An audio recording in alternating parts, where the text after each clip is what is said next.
Traveling the Vortex.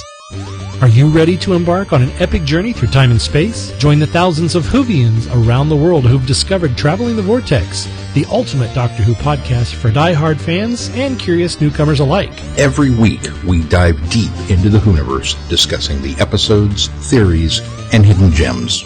We dissect the Doctor's adventures, share behind-the-scenes stories, and explore the legacy of this iconic show. Traveling the Vortex brings fans together, fostering a global community of Whovians.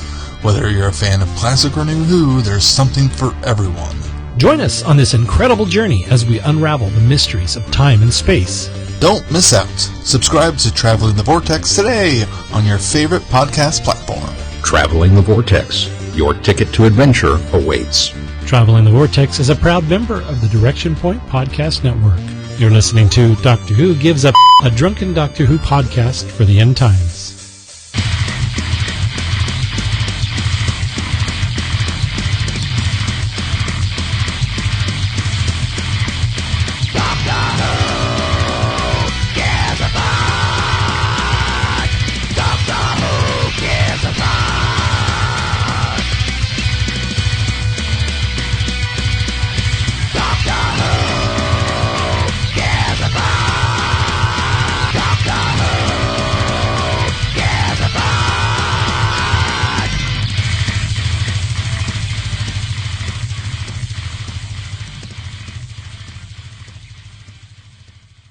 Hello and welcome to Doctor Who Gives a Fuck, a mostly drunken Doctor Who podcast for the end times. This is JB in Nolans. This is Sean in Austin. Christopher in Springfield, baby. The fuck? And I am here to tell you right now the sanctum has been invaded because we have a fourth presence with us tonight who will introduce himself to us right now. Leland in Southern California. I was thinking that you were somewhere in the West Coast. Welcome. Yeah, I go to Galley every year because it's local. Like, it's so convenient. Oh, I bet. It's really weird because I used to live in Chicago and I used to go to Chicago TARDIS, but after a while it just got to the point where it's like, well, why am I bother going to these things? Because they stopped having the podcast panels for some whatever reason, and they also stopped letting the podcasters go backstage and interview the guests. I don't know if it was because of me or because of some other podcast that crossed the line somewhere, but at some point it's just like, you know what, I've had enough. But I mean, I've never been to Gallifrey. I don't know if I'm ever going to go to Gallifrey because that's usually like that's like mid-February, right? And that's usually That's usually when like carnival season's happening here. But anyway, welcome, Leland. You had contacted me and expressed an interest to be on, and you are going to be hosting some games for us later tonight. Tell us who you are, your Doctor Who experience, and all that, and just lay it out for us, man. I watched it as like a really, really young kid on PBS. And then when the show started, I had read the books in the interim. And when the show started, I wasn't terribly feeling it. But I noticed there were all these Doctor Who podcasts that were popping up. And I'm like, I wonder if there's a podcast on the books. And there was, and Sean was on it. Yep. And he and I met at Galley one year. I think that was probably the last year, whatever the last year you went was. Mm-hmm. And that was my first year, I'm pretty sure. That led me to listening to Verity, listening to TARDIS Tavern, listening to your show. Here I am. I remember there was a couple of years ago. I used to be on Twitter. There's no longer a Twitter. Twitter is like ceased to exist. I don't know what it is now. Well, there's something at twitter.com, so I still call it Twitter. Not that I use it a lot. Well, I mean, that's the same thing as like there's still such a thing as Who37.com, but that no longer exists technically. Or MySpace.com. Yeah, poor Tom. But I was friends with him. Oh, everyone was, man. It's like everyone's met Stan Lee, Blue Sky now. A lot of Doctor Who people went to Blue Sky. What is that? It's a Twitter clone made by the same guy who made Twitter.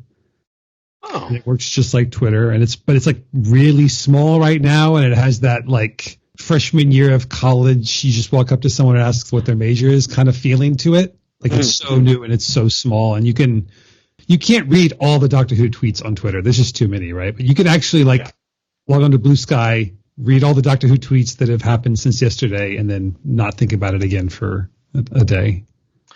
That's really funny because, I think the major reason why I love Twitter was because of all the Doctor Who tweets, and it was right after the last Jodie episode aired, and there was just so much, on both sides, just people just sort of vomiting bullshit, and I just and this was Elon was on the edge of buying the fucking thing.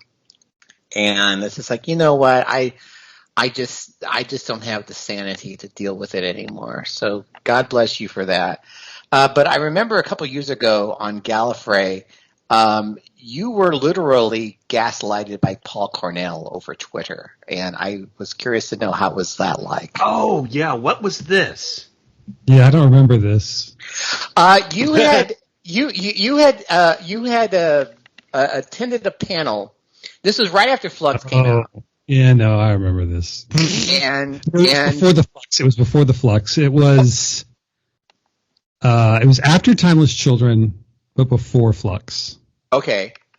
And I went to several panels, and no one liked it. That's the bottom line. Is no one liked it. There's been some issues with some negativity on Gallifrey 1 panels, right? So they really try hard to say, hey, look, this isn't the panel to come on. If they have a panel on Big Finish, you're not supposed to go to be on the panel unless you like Big Finish. It's the simplest thing, right? But there would always be one person who would sign up to just talk about how they didn't like the thing. And they couldn't find anyone who liked anything that was happening in Doctor Who in the Whittaker era. It was panel after panel, people were just really slagging on it. And it wasn't inappropriate. It was just I made a tweet about the tone of the convention, and that tone was unmistakable. And I think some people read it the wrong way. They thought I was criticizing people for being mean to Jodie, which wasn't what I was trying to do. And so This is how it works. You say something and it gets misinterpreted by someone on one side. Someone had retweeted me and said, oh man, look, isn't Gallifrey 1 awful because everyone's being mean to Jodie or whatever, which is not what I was saying. So then people were responding to what they were saying, not what I was saying, kind of thing. Right. Right. And you cannot attack Gallifrey 1. Gallifrey 1 is people's family reunion kind of thing. That's the most important relationships a lot of these people have in their lives are people they know online who they see once a year, and it's at this convention. You don't come for it online unless you just want to get wrecked. That was not a lesson. I already known that, which is why I wasn't there's other things that I don't talk about on there, but it's no secret. The fans just didn't like the era. My game later is going to play into this exact thing, but it just didn't click. I'm not going to. I don't. A lot of people smarter than me have speculated as to why, but it was universe. It's pretty universal. This is the least popular era of New Who, and almost the least popular era of Who. Period. Yeah. I'm looking forward to Gala's era and what we're going to see, but and that Christmas special. Oh. I like the Jodie era almost more than anyone I know. That's the other thing. Oh, really? Yeah, I quite liked Haunting the Via Diodati. I quite liked the episode in India. The name's escaping me. Fugitive of the Jadoon. And I like. But you see, but those were great setups. And then they completely botched it at the end. That's true. But I'm always very careful to grade things based on how no one else in Doctor Who does this. I know I'm weird. I grade things based on how I'm sitting that first time. Because, wow. Yeah. That's very dangerous. That's what I'm going. Yeah, that's really what I'm going. So Fugitive of the Jadoon was awesome. Everyone after that aired was oh my God, new classic, greatest episode. Well, that actually prompted the three of us to get back together and doing podcasting because I have completely retired from Doctor Who podcasting altogether. And a few months beforehand, Sean and I actually got together. He was in Chicago while I was still living there. We were well, what do we think about this, next season of Jodie Whittaker? And John was you know, I really don't give a fuck. And then I said, well, I think it's more like Doctor Who gives a fuck. And then it's like, and then the minute I said that, it's like, oh fuck, that's like a great name for a podcast. I put that in my back pocket there. And then once this thing aired, I mean, I was texting with Sean and Chris. It's like, holy fuck, we got to talk about this. So we got together and talked about it. And then the pandemic happened. And then it's like, fuck, we got to just, you know, we got to keep doing this. So yeah, I mean, that was a great catalyst of this podcast. But I mean, it was just so let down by what followed. I mean, I don't mind you shaking up continuity, but if you know, in order to tell a story, in order to complete the story, and that story was just basically just dropped because it got, I mean, it was more of the, it was more of the feedback from the Timeless Child story, which I mean, I certainly had problems with, and so the whole Fugitive Doctor was part of that. So unfortunately, you know, it's like, well, we're just not going to like talk about this anymore. We're just going to throw this in the TARDIS console, and we will not speak of it again, except for Big Finish. That's why Fugitive of the Judoon was so exciting, because they were going to start like, okay, finally, here we are, season 11. 12, whatever, someone's going to do lore. We're actually going to do Doctor Who lore. And that's what fans today like. Like, sorry, they like the Marvel giant cinematic universe kind of thing. That's what people want. And then it's like, immediately once he starts doing lore, everyone's like, no, not like that. That's not what we meant. That's not what we wanted. Like, that's not what I meant. Like, yeah, we wanted you to like name drop Barusa or whatever, not whatever this is. And so, but you see, I like the setup. I thought, okay, because I mean, I literally had chills when the moment happened when she dug up that police box. It's like, what the fuck's going on? I mean, yeah, you sort of think about it later on. It's like, wait a minute, that doesn't make any sense. Because why would it be a police box? It shouldn't be a police box. I mean, unless she's. It shouldn't. Even once it was revealed and explained, it shouldn't be. Exactly. Yeah, I thought of that too on a later viewing. I'm like, wait, if she's pre-Hartnell, this doesn't make sense. The way I think of it, I think it's like a beautiful coincidence, because she would have landed there at roughly a time when police boxes were in use. And so maybe it's a coincidence, right? She was in the U.S. Or no, wait, no. No, she was in... Never mind. Off base. And I think if they had made that clear, that actually would have been really neat. Mm-hmm. Yeah. Just have it be. I would have liked. Yeah. I would have accepted the flimsiest explanation, but I just would have liked to have it.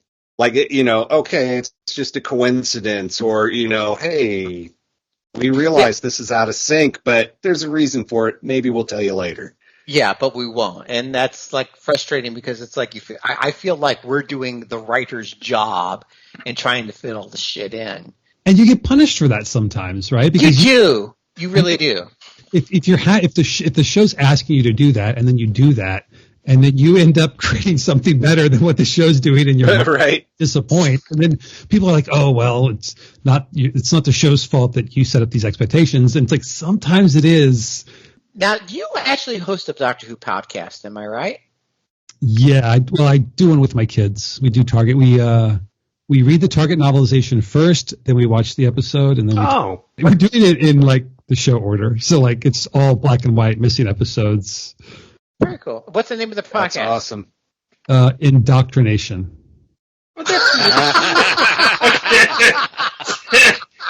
good, man. That's good. Sounds like a clever name. It's the best title for a podcast since Dirty Hooers. First of all, I'm like the third podcast named Indoctrination. So if you search Indoctrination podcast, you have to scroll down to find mine. Yeah, people at Galley like the name too. But the thing is, I think it's really important to have the words Doctor Who in the title of your Doctor Who podcast for discoverability. But it's fine. It's actually somewhat advantageous that no one listens to it, because if a lot of people listen to it, I think there are like ethical considerations with putting your kids like on the internet that young. But literally, like, I think. How old are your kids?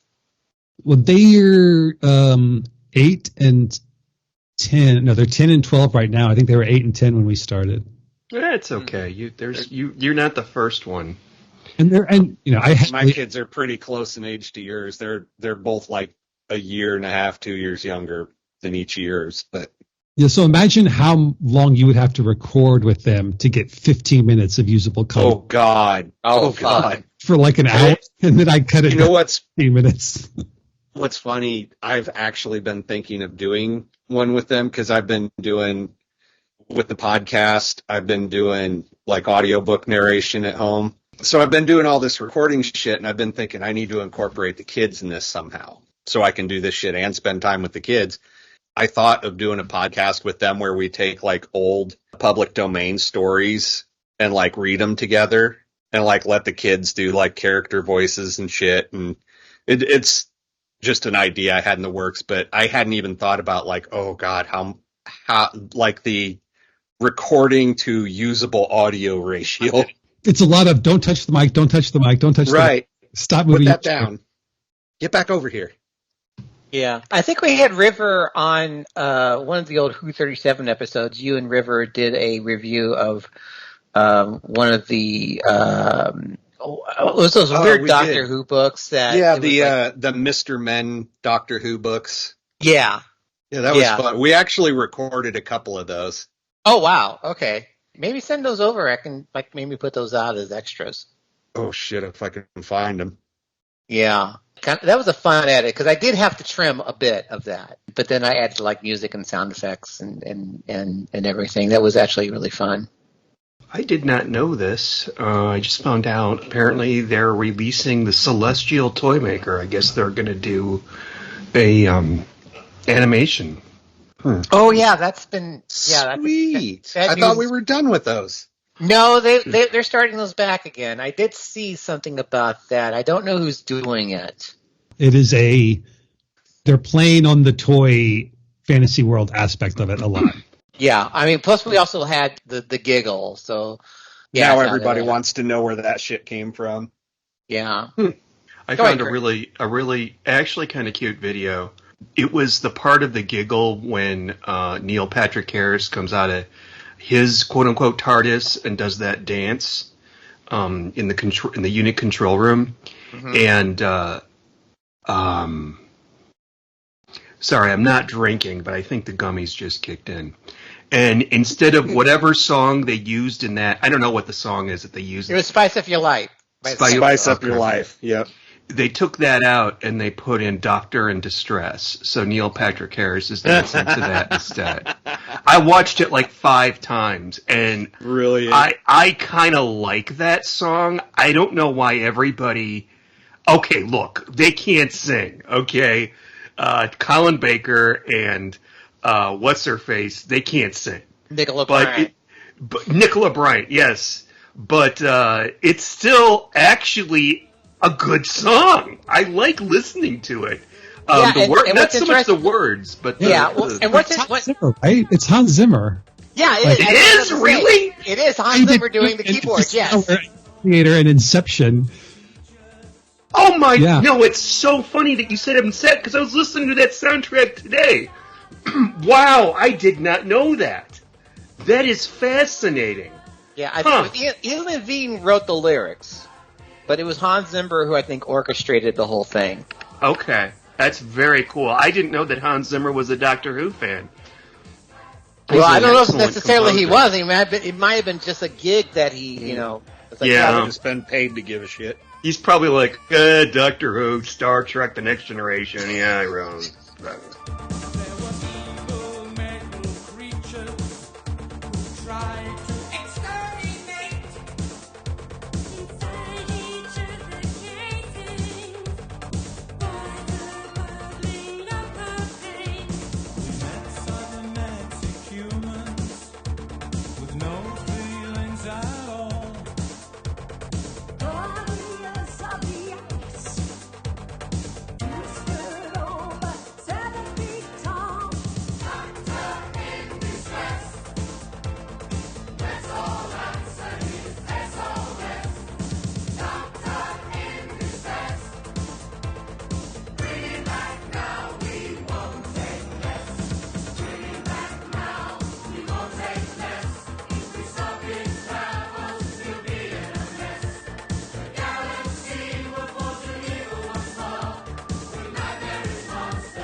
I was on a Star Trek podcast the other day. Oh my god! And I watched my first episode of the original series of Star Trek.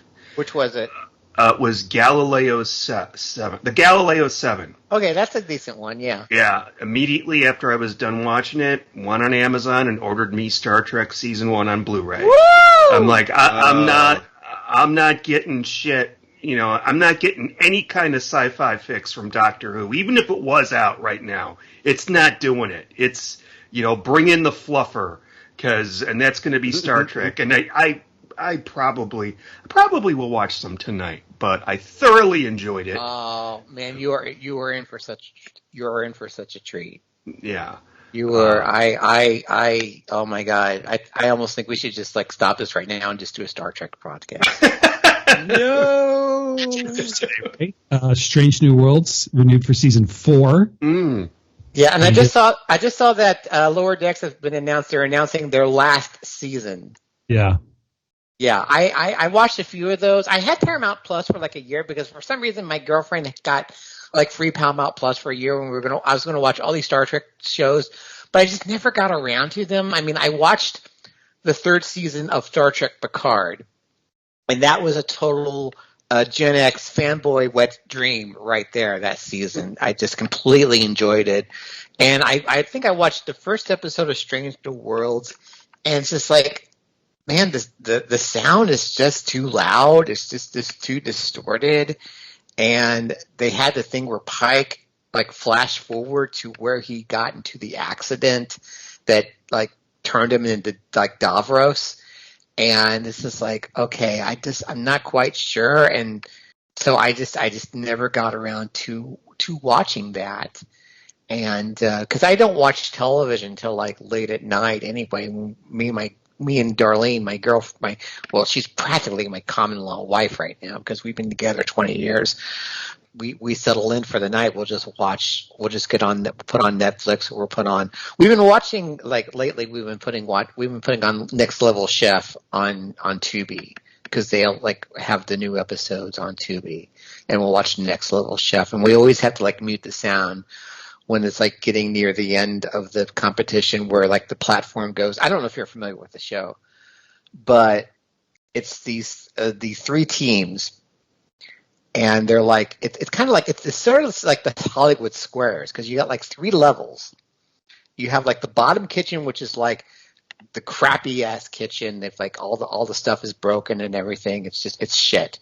And then the middle kitchen is your sort of your a normal kitchen, and then the top kitchen is the primo kitchen, and there's this platform that goes down, and they have to grab all their ingredients from the platform. I think they have 25 minutes to do their dish, and then 2 minutes in the platform goes down, and then you have to finish up your dish, and you got to run it to the platform before it rises up. And a lot of times, a lot of people just fling their dishes in because it's they're cutting it really too close. It gets so fucking stressful that whenever that fucking platform goes down, in the final 2 minutes, we have to mute the thing and just not watch because it's just too goddamn stressful. Well, I'm going to check that out. Yeah. It's one of Gordon Ramsay's shows. I do feel kind of icky whenever I watch Tubi, which is really stupid and unfair. Oh my god, I'm watching a streaming service and it's free, but I got to get over that. Okay, Bougie very boy. Cool. Well, especially since you got all of classic. Well, most of Classic Who's on there. Yeah, I know. Tubi? Yeah. Oh yeah. And Columbo. I didn't realize Doctor Who was on Tubi. Yeah, I mean the only episodes that are not on there are Unearthly Child, and then for some reason, The Invasion's not on there. Probably just a rights thing. Yeah, fucking lawyers. Fuck them all. I don't know. Never mind. Okay, well, we've got a few bit of news items. I'll go ahead and kind of go through real quickly here because this is a Doctor Who we purport to be a Doctor Who podcast, but we do go off topic a lot. I think that's an appeal to a lot of listeners like Leland, I am assuming. Yeah, it's great.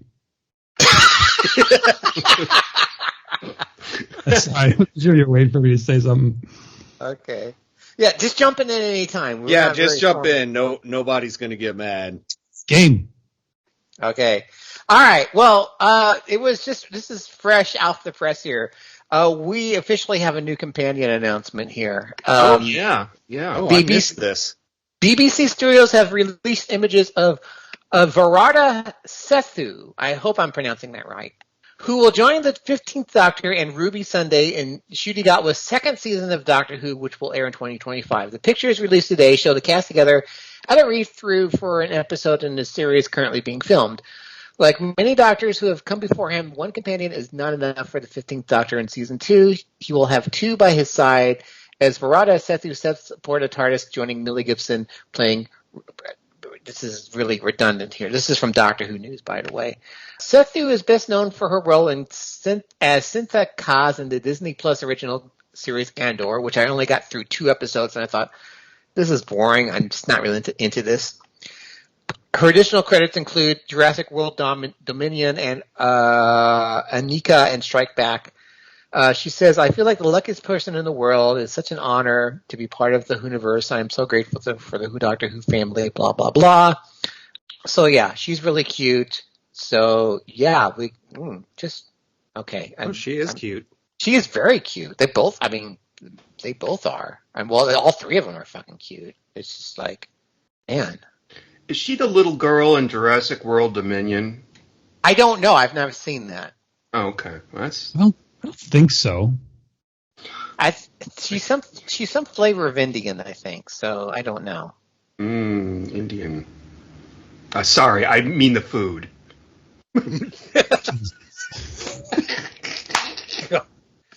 Well, she does look like a tasty piece of chicken there, Sean. I see what you did there.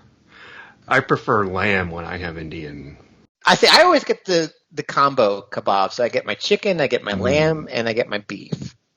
This is kind of sounding like Tony Curtis and that guy in Spartacus. Do you enjoy snails or do you enjoy oysters? Well, I enjoy both while they're bathing together.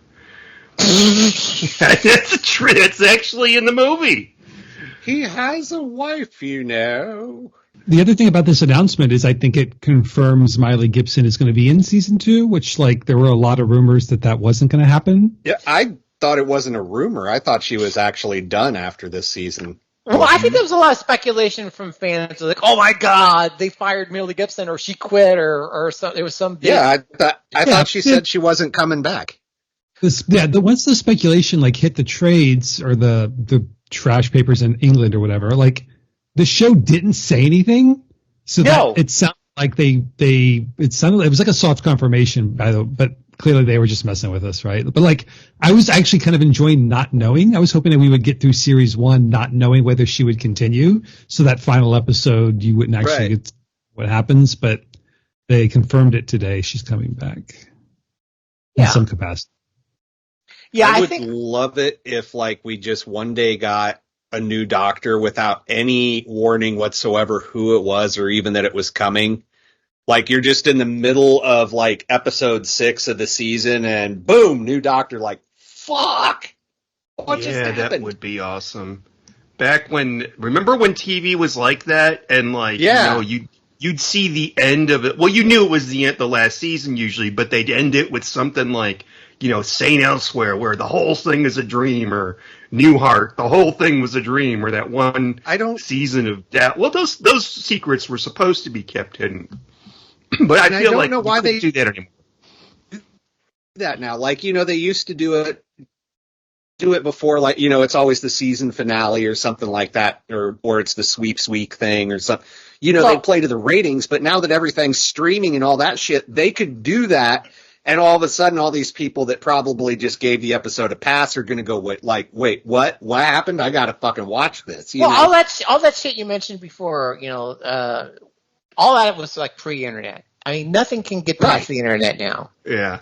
It's just anything. Yeah, I see what you're saying. Yeah. Yeah. No, you're right. It's it's 100% a fucking pipe dream. It's not going to happen. I mean, the whole thing. I mean, going back to the Future of the Dune, that's the closest we're ever going to get to where, like, we get the drop that there's a new Doctor, because technically she was a new Doctor, and how they did that was that I don't know if this was actually leaked. I don't remember at the time, but I mean, they really played up the fact that John Barrowman was going to be on this episode, if I remember correctly.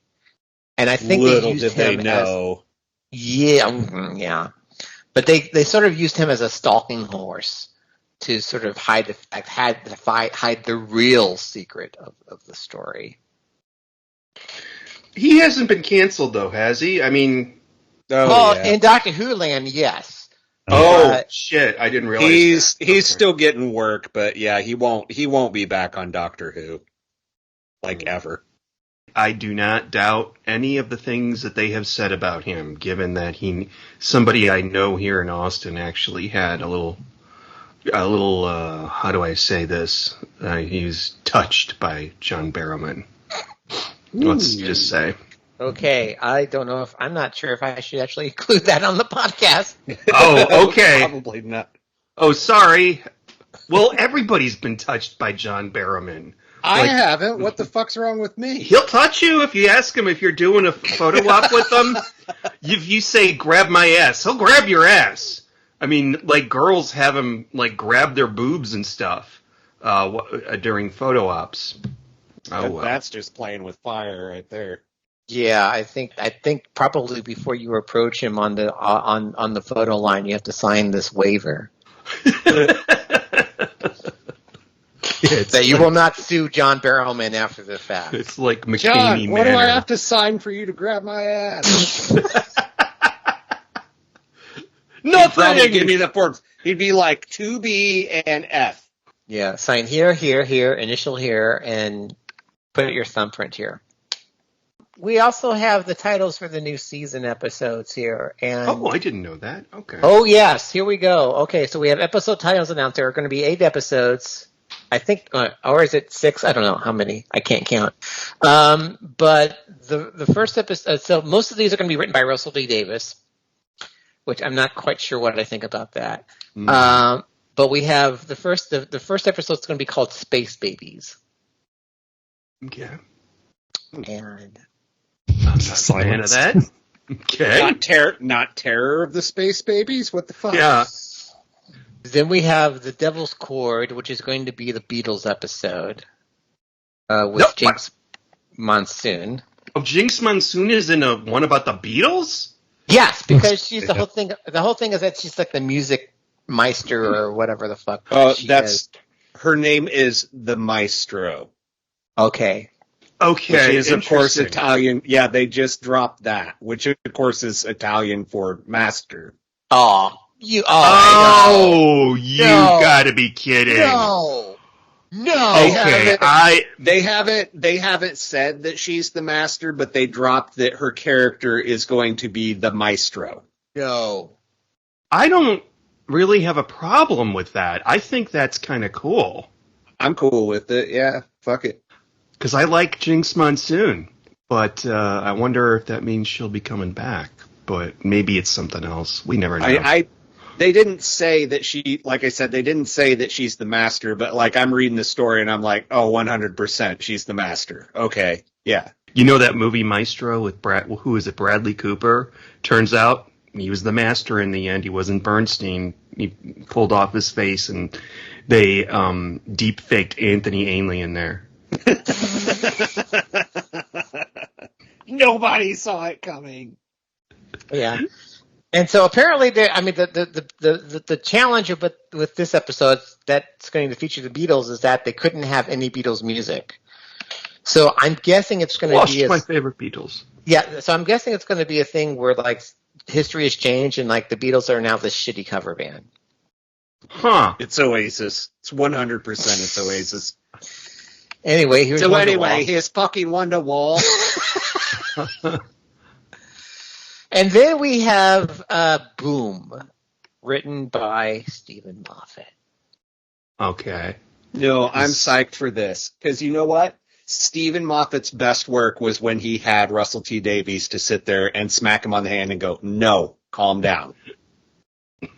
Yeah. I mean, that's when we got Blink. What was the other really good one he did under them? The Empty Child Doctor Dances. Yes. Both of those fucking.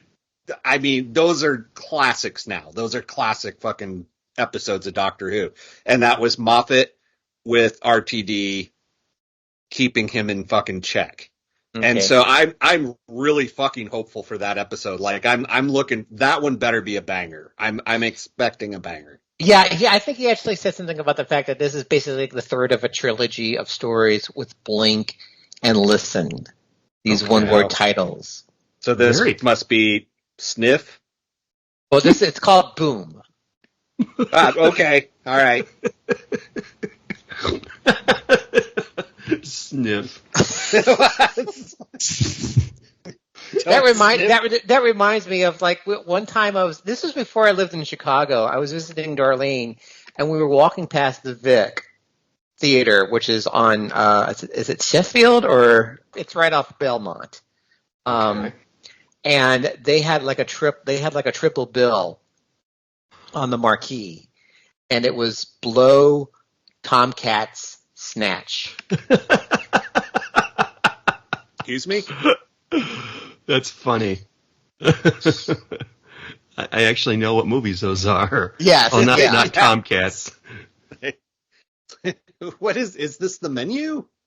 No, it was basically the list of movies that they were showing. It was a triple feature. It was Blow, Tomcat, Snatch. All right.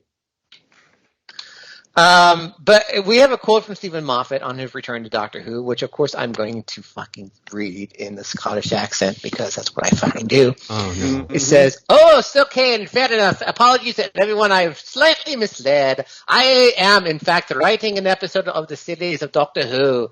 Exactly like I said I never would. What can I tell you? There was begging, there was pleading, but finally Russell agreed to let me have me another go. Uh-huh. So long as I got out of his garden." That sounds very sexual right there. "Working with old friends and a brand new doctor, I couldn't be happier. Sorry I was a bit reticent on the subject for so long. It was all part of an elaborate plan that would have delighted millions. At the last minute, I forgot. But at the last minute, I forgot what it was." I don't know what he's saying there. Just no one does. Nothing in the world can stop me now. He'll retcon it later in Radio Times. Yeah, he will. He will. And then Big Finish will try to, retcon it further. Okay, so we have, and then after that we have 73 Yards, which I don't know, maybe it's about football, I don't know. Then we have Dot and Bubble, which sounds like a really bad, 1940s comic book. And then we have Rogue, written by Kate Herron, who has written episodes of Sex Education and Loki. Okay, all right. And co-written by someone written by someone named Brony Redman, who is an actress / comedian. So hopefully it's not going to be like a Doom situation here where it's just like, "Hello, I'm Doom. I'm the greatest assassin on Earth." And I just like a really fucking crappy cosplayer. That will be it for me, I think. I think that will be it. And then we have the last two episodes, Legend of Ruby Sunday and Empire of Death. Okay. Liking the sound of it so far. Yeah, but Space Babies, I don't know. It's just because there was a teaser trailer, and it actually had babies, a bunch of babies, and they were talking. Did it go worse than the whole Clara fucking moon abortion fucking egg thing? I do feel like going Space Babies episode 1 is really planting a flag. Right? It's one thing to do Space Babies episode 5 and have it be this silly thing you do in the middle of the season. This is the first episode a lot of people coming to Disney Plus are going to watch. It's going to be Space Babies. Right? They're going to either decide to watch the show or not based on that episode. So he's basically saying, this is the tone of my show. That's not good. Yeah. I just say that as though I have a strong suspicion, though, that it's going to be more like they're talking like space babies, like as in jazz, like, hey, you far out, space baby. I've seen the trailer. It's not going to be like. There are literally babies in the fucking trailer, and they're all speaking like okay. Who's talking. Okay. Wait, are they talking? I didn't see that part. They were moving their lips rather unnaturally. Oh, hell. For babies. Oh, dear. Oh, no. Are they evil? Did they look evil? No, I don't know. The good guys. They're going to. The Doctor is going to team up with the space babies. Like, there's no question as how the episode ends. These babies were adorable. Okay. All right. We'll see. What's with the babies? We already had a baby-centric episode. I'm not opposed. The one where the Sky Goblin was going to eat Rose's. Oh yeah, that's right. Adopted half brother or whatever the fuck he would be. I was thinking musical. As Closing Time's the other one that had a baby, right? Yes, that also. Yes, that's right. Stormageddon. Yeah, Destroyer of Worlds. Oh yeah. My daughter's pre-birth name was Stormageddon.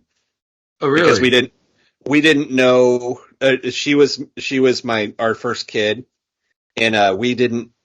Well, okay. By we, I mean I was like, I don't want to know. I want it to be a surprise. My wife wanted to know, but she humored me. But then when we had the second one, she's like, yeah, we're finding out. But before she was born, since we didn't know if it was a boy or a girl, we had names picked out for a boy or a girl, but we just decided when we were referring to her, we were going to call her Stormageddon. Very cool. And Reed was Chalupa Batman. But we knew he was going to be a boy.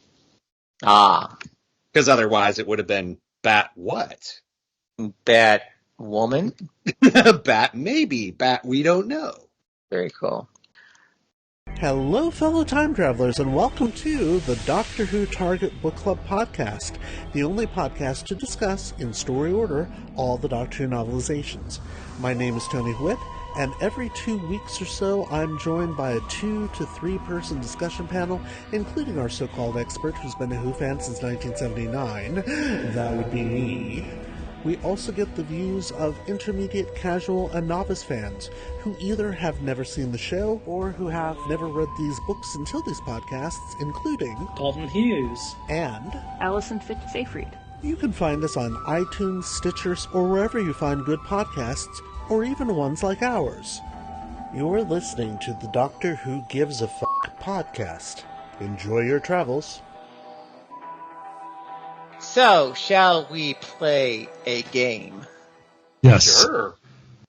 Is there math? Only for me. Okay. Sean tricked us once, so. Yeah, I remember. I will be keeping score, so you guys don't even have to worry about that. We're going to play Doctor Who Buy, Sell, or Hold. So 10 years ago, when Doctor Who was celebrating its 50th anniversary, Doctor Who magazine did a poll of every single episode. Uh-huh. Mm-hmm. And just this past year, Doctor Who magazine declined to do that again, but someone on Twitter did a very, very large sampling poll and ranked every single episode. So what I'm going to do is I'm going to give you the ranking of the episode 10 years ago, and you have to tell me where the fans ranked it today. Ooh, I like this. Selling or holding. To keep it simple, I've given each episode a number between 1 and 100 based on where it was in that poll. And it's just a simple percentile. Okay. So the best episodes are 100. They're the most valuable. And the worst episodes are worth 1. We'll do 3 rounds of 9 episodes each. And to keep it interesting, you can double down on 2 episodes a round. Because remember, here's the thing. If you're wrong, you lose points. And if you're right, you gain points. But those points are the difference. So not every question is worth the same. Don't worry about it. I'll explain it as we go. The point being is that if you're certain it's a buy or a sell, you should double down. Let's do a practice one real quick. We'll do a practice one. We're going to do Army of Ghosts / Doomsday, which you could buy for 83. We'll start with Chris. I am going to hold on that one. Okay. You can hold. I guess that's in the name. I hadn't thought of that. Oh, okay. Oh, no. If it's not, I don't want to mess it up. You can hold, but it's just the only way to get points is to. I dig. Okay, in that case, But yeah, it makes more sense that I do one or the other. You may want to hold. I'm going to sell. Sell. All right. Chris is a sell. I don't JB. know. Okay, so Army of Ghosts and Doomsday. Yes, together. Okay, That right. ranked 83? 83. Yeah. Okay, and that was 10 That's years higher ago. than I'd have guessed it. And since then, we had 10 years of the last half. Nobody giving a shit about Cybermen. Basically, yeah. Yeah, the cutoff for the poll 10 years ago was exactly the Matt Smith era. So his regeneration story was included in the poll. Nothing from Capaldi was. Oh, okay. All right. So, all of Whitaker are getting slotted into here. Okay. Oh, that's interesting. So the things that can make the episode move aren't just people's changing opinions. It's where they relate to the new episodes. Right. Exactly. I'm going to say that it's probably went up in value just a bit. So I am also going to buy. JB's buying. Sean. I'm going to sell. Not because they're both buying, but I just don't see this going. Yeah, Chris. All right.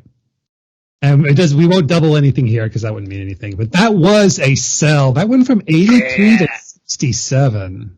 83 is high. That's why I was thinking. It's like that's already higher than I thought that would have went. So it's almost had to have gone down from there. Okay.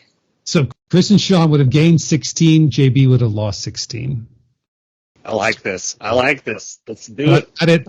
Well, I'll call on different people in different orders, so you each get a chance to go first, second, third, because once a person going after you makes their selection, it's too late to double down. So if you want to double down, you got to tell me right away. Okay. Got to do it on your turn. Yeah. Yeah. We're starting with The Crusade, which was a 48. Just about the middle. 48. We're starting with Chris. 48. And the scale was 1 to 100, yes? 1 to 100. Okay. 48. That is surprisingly high for the Crusade, so I'm going to sell. JB. I agree with Chris. I think that's a little high for the Crusade. For a story that's only half complete. Right. All right. So I'm going to count that against it. So yeah, it probably didn't go down that much, but I'm going to go ahead and sell that. And I agree wholeheartedly with what they both just said. So I'm going to sell. All three of you were correct. It went to 43, so just a hair. Yeah, I figured it wouldn't go down that much, but yeah, it wouldn't go the other direction. All right, next up. This is the classic Who round, by the way. These are all classic stories. Fury from the Deep at 72. Keep in mind that about 4 years ago, they animated the entire thing in color and showed it on Amazon. Mm-hmm. So Fury from the Deep is a 72. JB's first. That seems high to me. Yeah. Because it was interesting. Because I'm going to do a little bit of cross promotion here with one of our fellow Doctor Who podcasts on the Direction Point Podcast Network. On the last episode, we kind of took a break, but I had Jim Beard on my Batman podcast. He is also doing a Doctor Who podcast. He is watching. He is a writer. He's a sort of a pulp fiction, not the movie, but he's a pulp aficionado, and he's also like a big Batman, like 1966 fan, and also the fan of the comics. And he does a podcast with John Ash Drew called The Doctor's Beard, and it's basically he's watching Doctor Who for the first time from Hartnell on. And they did an episode on Fury from the Deep, and they both trashed it. So, yeah. So I'm going to say it's gone down. So I'm going to sell. Can I just say it's hilarious to listen to the other Target novelization podcast and then have your promo come up in the middle of it? Really? He is rated G, like his podcast is G, and then, and then your promo comes on. It's like bleep, bleep, bleep. It's such a total shift, and then you have to switch back. I love that we're unintentionally trolling other podcasts. That's awesome. All right. It's Sean, Fury from the Deep, 72. You did add something, and that was that it has since been animated and released on Blu-ray. I own it, but I've never watched it. I think that would have brought it up. But 72 is really high. I'm going to go out on a limb here, and I'm going to say bye. All right, Chris. I'm with Sean. I think because of stuff that's been done with it since the Blu-ray and the animation and all that, I think interest in this has gone up. I also agree that 72 sounds high to me, but everything so far I felt that it started from a higher point than I would have thought it would be. So I'm going to assume that this one's tracking with that notion, and I am also going to buy. All right. That was a sell. That dropped. That dropped to 67. Dylan's laugh is evil, bro. That's a 5-point swing. Whoa. All right. That could have been worse. There's some big ones on here. The total is 300 for 27 questions. They average more than 10. All right. The next one is Terror of the Autons. I think that was what season 8 premiered. Yes. Sounds about right. And the introduction price is $76. Sean goes first. 76. Well, I've already been burned once, but that's really high. I think there's no way it would have gone up. Unlike Fury from the Deep, nothing has happened to make this. I mean, they haven't had Autons on the show since Rose. Since Rose, it's been a long time. Well, technically, it was since the Pandorica opened. Oh, that's right. Yeah, fuck that. Yeah, shit. but they were window dressing in that one. Oh wait, no, they weren't. Never mind. I'm gonna sell. Get this out of here. Sell. This is not. I'm not smelling a good commodity here. All right. Would you like to double down on that? By the way, no one's used a double down yet. Now, to double down, I basically will lose double points or win double points, right? Yep. Okay. I'll double down on that. You're hinting. Ooh. All right, Chris. I am also going to sell. I cannot, by any stretch of the imagination, rationalize that the Autons have gotten more popular since then. It has to have gone down. I don't want to double down with. I'm not going to. I'm going to.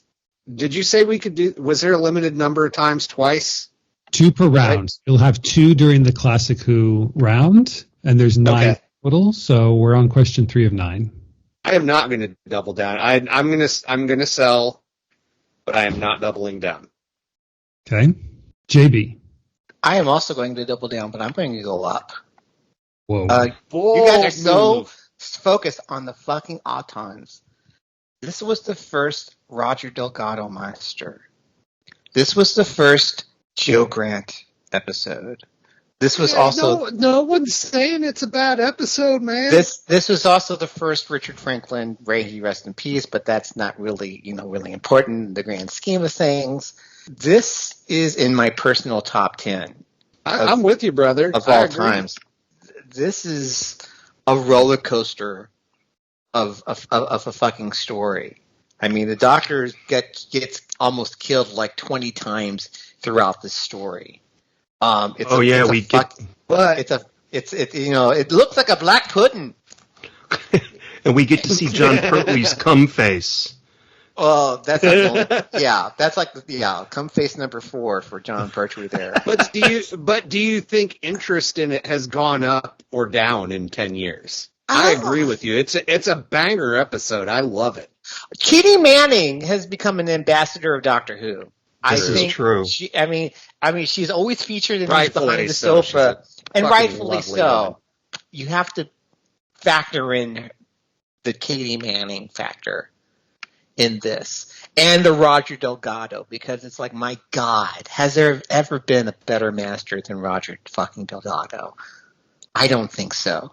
So And plus I'm a fucking contrarian, and so I'm going to double down and say it's gone up. I'm going to buy. It was a buy. It went from 6 to 87. JP is killing this game. It was what? It went to what? 87. Oh, wow. Okay. All right. God damn it. You know what? The worst thing, I lost points on this. I'm not mad about that. What I'm mad about is how big JB's head's going to fucking swell up now. He's in touch with the fans. He went against the grain and it paid off. The man's going to be insufferable from here on out. All right. We're going to do another Third Doctor story. Planet of the Spiders. Chris, you can buy this one for 67. 67. That feels about right. That feels about right. Fuck. Well, we did have the Jodie Whittaker, what was that episode called? Big Fuck Off Spiders with Trump, or whatever the fuck it was. Big Fuck Off Spiders with Trump. I love it. I would watch that. We did have that, so that might have, but that show didn't, and unfairly, they totally should have worked some tie-in to Planet of Spiders, but they let that slide, sadly. I'm stinging from that last one. At least I didn't double down like that one schmuck. I'm sorry if I talked you into that, Sean. I was just trying to remind him. It's okay. He deserves it. Don't feel bad for a minute. Yeah. I'm going to... I deserved it. What'd you say? Dirty 67? 67. I'm going to buy. All right. I will buy. Okay, I think the conventional fandom wisdom, which I'm kind of going off, that's what I'm using as a forecast here. And the conventional fan wisdom of the story has gone down a bit. I don't necessarily know why. I think it was because I think a lot of fans were just really disappointed at how the Pertwee era ended.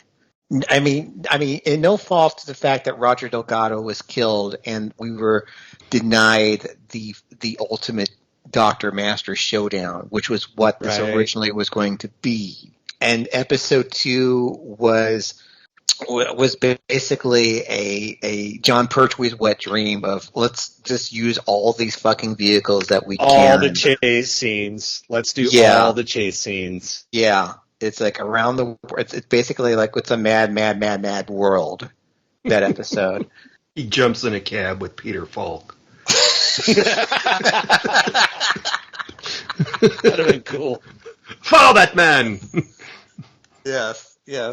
And then once we get to the actual Planet of the Spiders, it kind of falls apart. Yeah. Because we have really crappy CGI. We've got that woman who just cannot act. No, you shan't take him. It falls apart. I mean, it redeems itself at the end with that last scene with Pertwee dying and Sarah Jane in tears. But I don't think it's gone down a lot, but I do think it's gone down, so I'm going to sell. All right, Sean. Okay. I just don't think this story is very popular. It's too long. The second episode, I feel, is kind of the best episode of it, just because it's something new that we've never seen in Doctor Who before, and it's kind of fun. But the only thing that this one has for it is it's a regeneration scene. I remember back, this is a long time ago, when I would listen to Podshock. They pointed out that the inhabitants of the planet, the humans, if you will, they look like trailer trash. And my God, I can't get it out of my head. That is so true. They totally have like a car in blocks. Right? Hmm? The planet's Metabilis 3? Yes. Correct, yeah. And, I always felt bad. If you ask Matt Smith.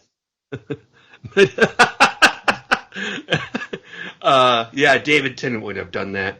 I always felt bad. It's so stupid, but I always felt bad for the guy that dies in the first episode because they hooked him up to that machine and the blue crystal like fried his brain or something. Great. What are we going to do with his body? You know what I mean? Like, poor guy just was part of a science experiment and they ended up killing him. But this is a sell for me. I think this one's going to go down. I think 67 is kind of high. We're hearing a lot of our opinions about what the stories are, but I think people like that. That's the whole idea behind the game. Yes, I know. Yes. Okay, that was a sell. Small sell. It fell down to 59. That's worth 8 points. Okay. I didn't imagine it was a big swing. All right. Damn it. I'm 0 for 2, man. Stones of Blood. The Stones of Blood. I can't ever imagine a time when anybody gave a fuck about the Stones of Blood. Hey, Well, I give a fuck about the Stones It was of a Blood. 70 10 years ago. JB, you're Are you fucking Percent. kidding me? Sorry, I should shut up. It's not my turn. Sorry. Okay, 70 for the Stones of Blood. That seems a little high. I mean, the first 2 episodes, we have a great setup. We have the spooky atmosphere with the cult that worships the Kaliak. We have Professor Amelia Runford, who is just fucking lovable, and Tom Baker was just like, he met his match there with the actress who played. I mean, even though she fucking flipped her lines, she basically held court. I mean, even Tom Baker. I mean, she was like one of the few people who were able to upstage Tom Baker, and I respect her for that. But then once you go into hyperspace and you have the fucking Megara, it's just like, oh god, we just completely lost the fucking plot. I mean, we do have Cesar Diplos, and she's like all painted in silver, and she's got like the amazing cleavage. Yeah, she does. She does. Yeah, she really does. But you said it was a 70? yes. 70. Oh god. I think, and you also have to compare it with the rest of the stories of the Key to Time, because you cannot separate that from the rest of the Key to Time. And you've got heavy hitters such as the Rebels operation and the Pirate Planet. That was basically if you're a baseball team, you want those to be the first 2 people like in your starting lineup. Definitely. Stones of Blood will probably fly out, but then we'll bring the Rebels operation to home plate. So the Stones of Blood is a sacrifice fly. And I cannot believe I'm using a baseball analogy because I'm the least sportsful person. That's a great analogy too. That's spot on.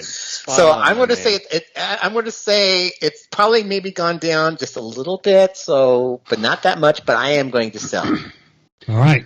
Sean. I think that this one is going to be something that the kids will go back and look at. It's the Tom Baker story, and they want to see more Tom Baker. I'm getting it confused with Image of... No. This is the one with the scene where the young couple that's out camping dies, right? That scene's really scary. Speaking of scary, if you want to hear something really scary, go to YouTube. Look up the theme music for Children of the Stones. Oh my god! Okay. I just have a suspicion this is going to go up. But 70 is so high. One of the reasons I thought it would go up is, when was this new list created? This new poll? Oh, it's just the last year. Is it before or after the 60th anniversary special? Before. Probably before. Because in a way, they did use those stupid characters in one of the stories. I'm going to buy. I think this is going to go up. They're not the same characters, but they're kind of the same thing. Remember the Adjudicators with Meep? What was the name of that? Meep the Meep? What was the name of that story? Meep, the product licensing, something like that. Star Beast. Star Beast, yes. Okay, cool. Chris, it's your turn. Okay. What number did this start at? 70. That feels high to me, but everything has felt high to me. That's because you were on. That's because you took edibles before we started tonight, Chris.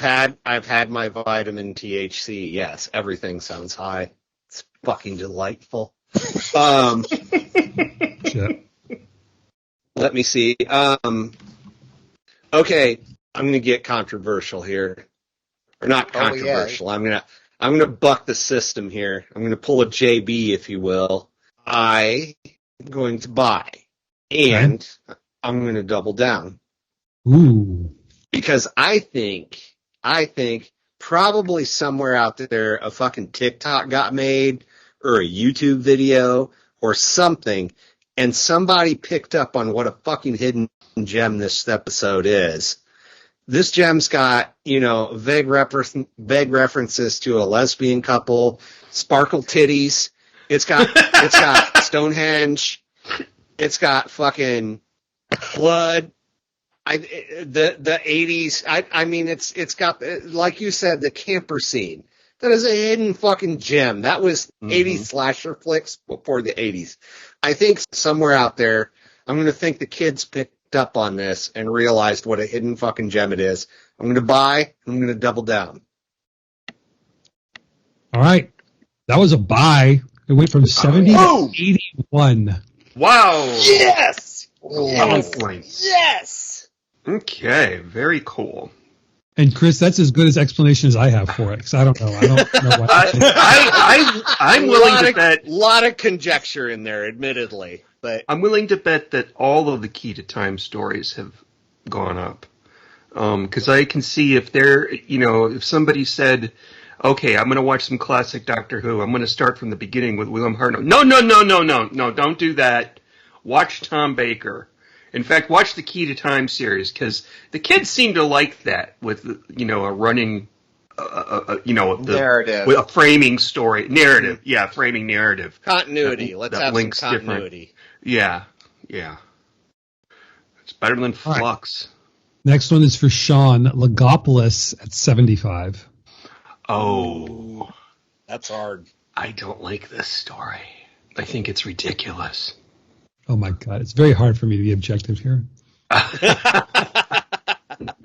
And every time I hear the name of it, it reminds me of Steven Shapansky, because his Twitter handle was Legopolis, Legos and Doctor Who mixed together. That's really high for this story. But again, it is a regeneration story. But the rest of it is just... I'm going to sell. I'm going to sell this. I don't think that story has aged well. And anytime they're like, oh, yeah, we have blah, blah, blah, blah, but it's like, I don't know what you're talking about, because that one's out there. You have to think and stretch your imagination to understand exactly what the fuck's going on in that story. Because I still can't tell you what the fuck is going on in that story. There's these guys, and they all have abacuses, and they're predicting the future, and then there's the space laser that the Master takes over, and Tegan and Nyssa are in there. It's an organic quantum computer. What's not to fucking get? Well, okay. And, I find it aesthetically boring. So I'm going to say... I'm gonna sell. I'm gonna sell. This one went down. I just have to have my own opinion. I'm just gonna go off of that. All right. Next is Chris. What was the starting number again? 75. 75. That's a good year. It was. That was actually the year I was born. Me too. I think I will actually sell. I think interest in Tom Baker probably peaked at the 50th anniversary with, the fucking curator shit and all that. and it's probably gone down since then. And 75 once again feels high to me. So I think it went. Yeah, I'm going to sell. All right, JB. I agree. I think 75 is a little bit high. I'm fighting We're all going to myself get fucking roasted here. Well, my rationale is most of Classic Who is on Tubi, and I have been watching a lot of John Pertwee, and I have been watching a lot of Tim Baker, but I have not been able, and some bits of Hartnell and Trotman, but I've not been able mentally to cross the threshold into the 1980s, and I don't know why, because I mean that was when I started watching Doctor Who, but it's weird because I think 80s Who is the most dated of the Doctor Who's, because I agree. It's basically when the budgets just weren't cutting it. I mean, we had some leaps and bounds with Trial of the Time Lord, the big that opening shot. They blew their wad on that opening shot. And the 80s in general just didn't age well. Yeah. Right. I mean, you have a few exceptions, which I won't say anything about because I don't know if Leland has those up on deck. But I think that number is high, so I am going. I mean, yeah, this is Tom Baker's last episode, but he was already mentally checked out by that point, and right. It's just like, you know, I just can't. I don't adore this whippet shit anymore. Who are these? Who are these young people here that are surrounding me here? And just let me die in peace, for fuck's sake. So I'm going to sell. All right. Well, that was a buy. Oh! Stone Cold Classic. You guys are crazy. It went from 75 to 83. Oh, no. Yeah. Well, at least we only lost, 8 points. Yeah. All right. And you all lost it together. So, next up for Chris is Resurrection of the Daleks. Okay. You're going to have to remind us what this is, because it's the Peter Davison almost but doesn't shoot Davros in the face episode. Tegan's departure episode. And the initial price is $60. 60. Okay. Well, I know they've been flogging a lot of Five and Tegan on the Blu-ray releases, and they've done all kinds of extra shit with that. There was a lot of shit with the whole Tegan and Nyssa shipping stuff came up, and 60. This is the first one that I feel like this might have been a bit low. I'm gonna buy on this one. All right, JB. I would agree with Chris. I think 60 is a little bit too low. I mean, this is the first Terry Malloy Davros. I mean, he's the only one who well, aside from Julian Beach, has played the part of Davros more than once. I think the last time I actually watched this whole story in full was it's been probably almost a decade, and it's because I think I had the flu when I watched it, and it just really felt like a fucking fever dream of an episode. It's a weird one, and I remember. I don't know if it was. Leland, I don't know if you remember this because you said you watched this on. You started watching Doctor Who on PBS.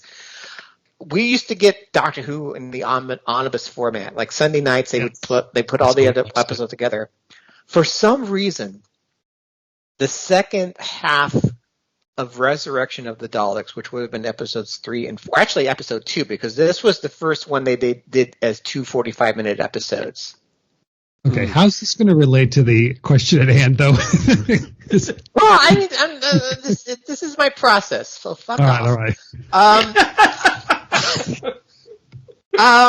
If we do a type 5 on every, if everyone does their own type 5 on every single episode, it's going to take a long time to get through this. Okay. Well, let me finish my story because it's a really interesting story. For some reason, the second half of Resurrection of the Daleks had no sound effects or music at all.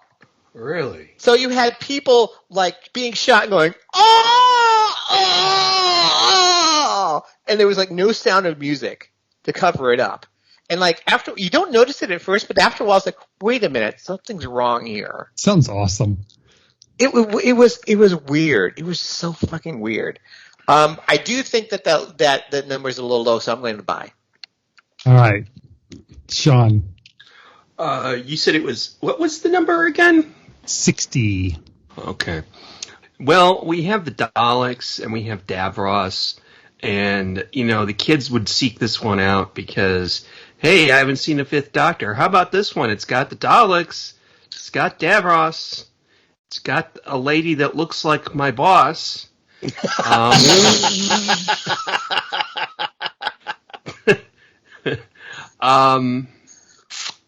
Which lady is that, Sean? It's the lady with the glasses. Don't ask me with the character Oh, the name. one that she gets shot. Yeah. Okay. Oh, fuck, I thought you meant Tegan. Oh, no, that would be really cool, but... I wish I had a boss like Tegan. What are you doing in here? Sean, buying or selling? I know. I'm gonna buy. I think it went up. I'm gonna buy. 3 buys. That was a sell. Yes, it was. We went down to 58, so that's only 2 points. Oh, okay. That's not too bad. At least we all sucked simultaneously.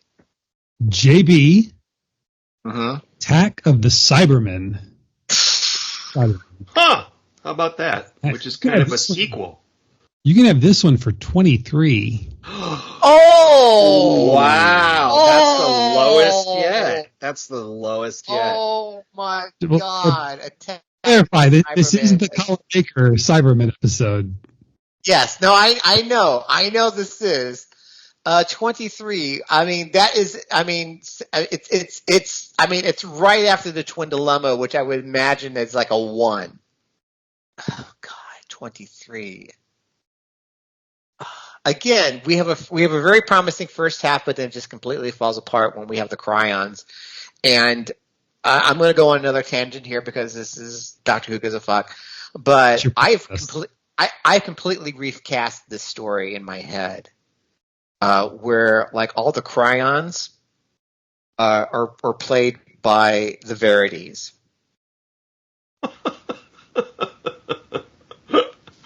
And the cyber controller, it is a fat controller in more ways than one, is played by Graham Burke. Okay. And Lytton is now being played by Chip Sutherth. Oh. And then we have Stratz and Benton and the bald guy who was always cracking wise to Lytton. Those are the 3 who rule. Those are Steve and Chris and Warren from Radio Free Scarborough. Buy it or sell it? I'm going to. I think it went up, not too much, but I think it did went up. I'm going to buy. All right, JB's a buy. Sean. Oh, it went up. I mean, 23 is just so damn low. So I'm going to buy. I'm definitely going to buy. I think it's better than a 21. All right, Chris. I think that episode is shit. It deserves to be low. Oh, okay. And I'm going to think that it probably bottomed out after that even. I'm going to sell. Okay. Interesting. All right, that was a big buy. God damn it. That goes up to 44. Wow. Holy fuck! What? How? My theory is that it's really, really bad, but I think a lot of people just put everything in the Capaldi and Whittaker era below it. And so it just shoots up Oh, Damn. Oh, 5. Well, there's not many that thing like. So yeah, the closer you are to the bottom, the more you're going to move. That's what I think happened because this story's terrible. Yeah. Oh, you're right. But you're right. We've done worse since. We have. Yeah, that tracks. That makes a lot of sense. And fuck you, Sean, by the way. Why? Because you sold or you bought. I said it, motherfucker. JB. Oh, you did. I thought you sold. I'm sorry. Okay, well, fuck you both then. Fuck you and fuck you. Fuck everybody. Fuck them both. This is the last question of the round. You each have a double to spare. Okay. So, last question first. It is the greatest show in the galaxy at 56. 56. Wow, that's obviously pretty close to the middle. I think this is a great story, and I think it deserves higher than this. I don't know what new fans will think of this story, or if they will even watch the story, or they're going to be like, oh, it's a circus. I'm tired of stories about circuses. I'm going to skip that one. But didn't we do a commentary on this, you guys? We did. We did. I'm going to say it probably freaks some people out, because some people have this clown thing. So I'm gonna say that one up. I'm gonna buy. All right, and JB. Okay, I'm also going to buy. I'm actually going to double down on that because I think starting with season 25, I think we're starting to get the template of what the new series of like the first few seasons of new series Who is going to be like. And this is a personal favorite of mine. I mean, Sylvester McCoy almost got his ass blown off. Walking out that fucking tent. I mean, that's become almost a meme on itself. So yeah, I'm going to double down and buy on that one. All right, that was a buy. You all got that right. That went up from 56 to 78. Oh, what? I didn't get to go. Wow. Chris didn't get to go. You bought earlier, Chris. You went Sean, Chris, JB. No, it did not. Yeah, I didn't get to chime in on that one. Free one. I'm too stoned. I was going to buy, though. I was going to buy. All right. Damn it. Yeah, that was a huge one. As were pretty much all the Seventh Doctor stories between these two polls. That's interesting. It gets huge numbers. And that concludes the classic Who round. The scores are JB winning by a lot, basically. Okay, folks, we're going to cut it here because I've got an hour and a half left to go in this edit, and we're already at about an hour and a half right now, so don't want to make this a long one. That's what she said. So we're going to cut it off here, and we're going to continue this on next week, I think. So stay tuned for the second part where we will buy or sell Doctor Who episodes from the modern era. So I will leave you tonight with more of the dulcet tones of the collective of singers, in quotes, Who Cares, which was another way of saying who gives a fuck. Anyway, thanks for listening. We'll catch you on the flip side. We learn to accept 6 doctors with companions at their side.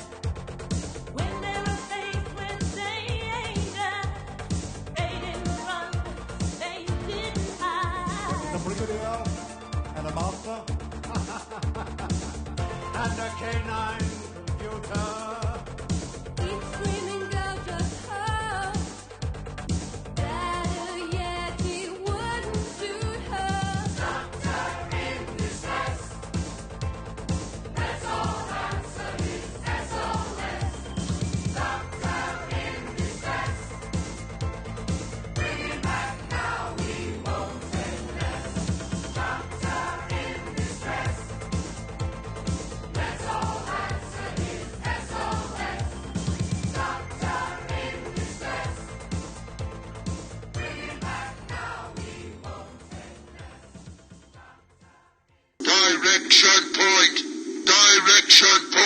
A Doctor Who Podcast Network.